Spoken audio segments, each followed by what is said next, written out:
this morning out of Afghanistan. Sources say the U.S.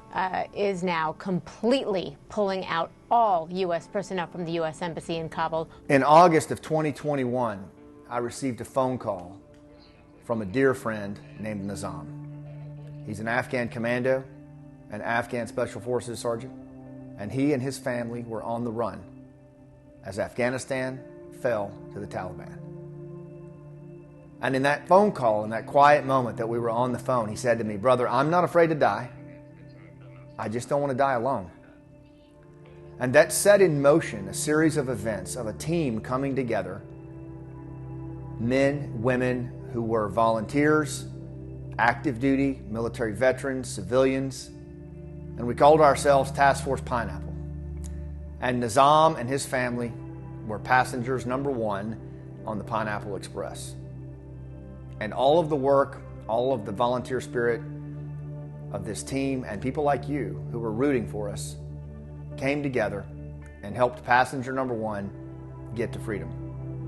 But it hasn't been an easy journey since that time. Since they got out of country in late August of 2021, they've been spending 150 days in resettlement camps from Qatar to Kosovo to Fort Pickett. Think about that. They had to leave their home in the middle of the night with what they could put in their backpack, with their 3 children under the ages of 11. And they've been living in these resettlement camps, sleeping in tents with dozens of people in the same tent. They've endured severe trauma and hardship, but I'm happy to tell you they're on their way to Tampa. Our newest neighbors are arriving in Tampa, Florida. Nezam and his family, his wife Uldus, and their 3 children will be here on or about January 25th.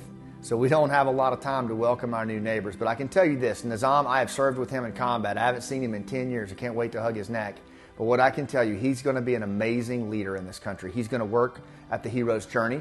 We're going to train him as a story coach. He's going to help Afghan warriors and military family members and U.S. warriors learn how to tell their stories.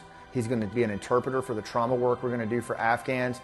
And his family, they're going to be such wonderful neighbors here in Tampa. We are sponsoring them in the Hero's Journey, and I'd like to ask your help.